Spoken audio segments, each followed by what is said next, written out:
Many people say, I drink plenty of water and eat lots of vegetables, so why doesn't my constipation go away?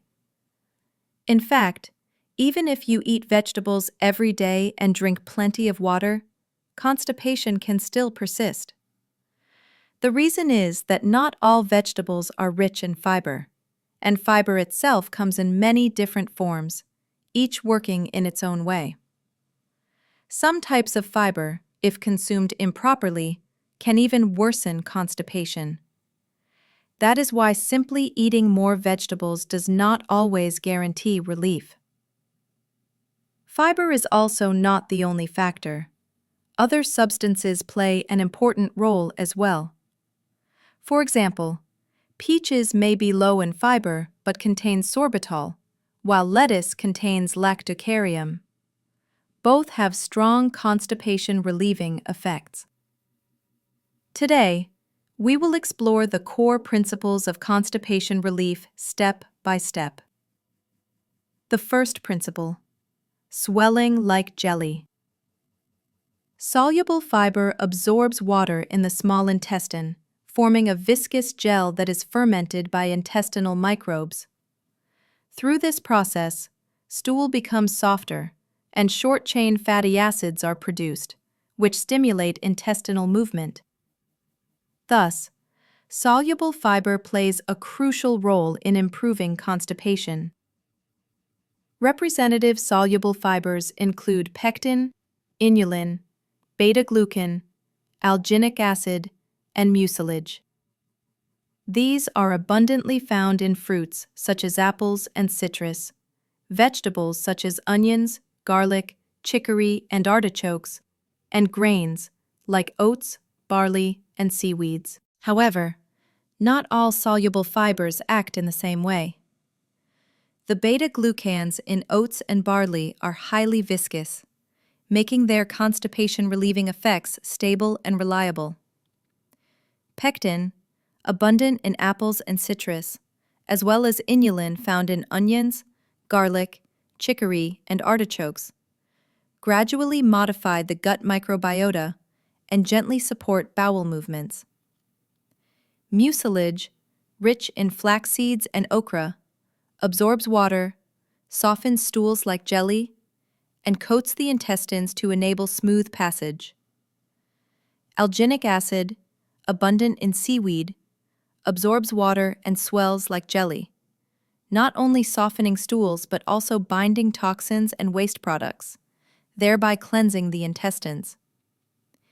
Even within the same group of substances, the effects are not identical.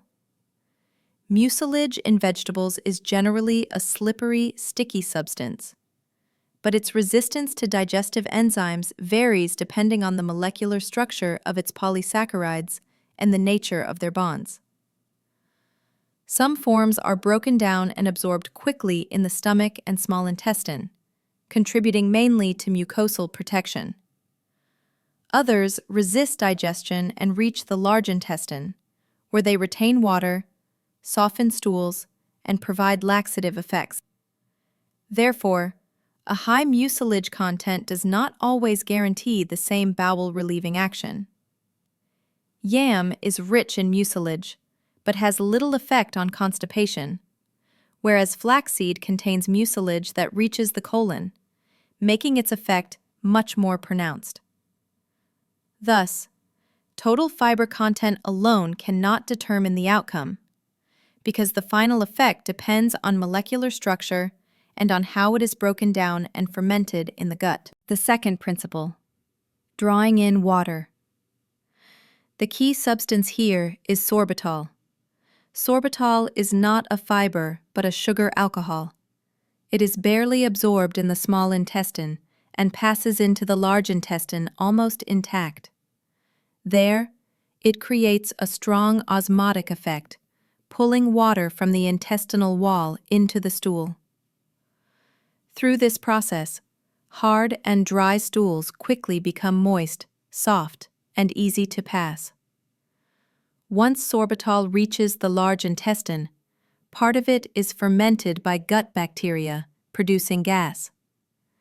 As gas accumulates, the intestine gently expands, stimulating the intestinal wall and enhancing peristaltic movement. In other words, sorbitol not only softens stools, but also nudges the intestine from within, encouraging it to move more actively and providing a double effect. Sorbitol is found naturally in many fruits. Plums, pears, and peaches are well-known examples. When you eat these fruits and feel a rapid improvement in bowel movement, it is thanks to sorbitol. Most people have experienced this refreshing relief at least once. The third principle: stimulating intestinal movement. The main examples here are insoluble fiber and lactucarium. Insoluble fiber increases stool bulk and directly stimulates the intestinal wall, which in turn activates peristaltic movement. This makes insoluble fiber one of the most basic and important factors for keeping the intestines active. However, to see the effect, you must consume enough and drink sufficient water along with it. If you eat too much or fail to drink enough water, insoluble fiber can instead harden the stool, block the intestines, and make bowel movements more difficult. Meanwhile, lactucarium, found in the sap of lettuce, is not a fiber but a unique substance that directly promotes intestinal movement. Lactucarium acts on the smooth muscles of the intestine, making peristaltic contractions more active. If insoluble fiber works by increasing stool bulk and providing physical stimulation, lactucarium works by directly activating intestinal muscles to support bowel movements. There is also a substance that is neither soluble nor insoluble fiber yet acts in a similar way: resistant starch. Resistant starch does not dissolve in water and does not form a gel like soluble fiber. However, it reaches the large intestine and is fermented by gut microbes much like soluble fiber. Through this process, it becomes food for beneficial bacteria and produces short-chain fatty acids, which improve the intestinal environment and support regular bowel movements. If insoluble fiber mainly works by increasing stool bulk and providing physical stimulation, resistant starch works by fermentation in the colon, altering the environment and protecting intestinal health.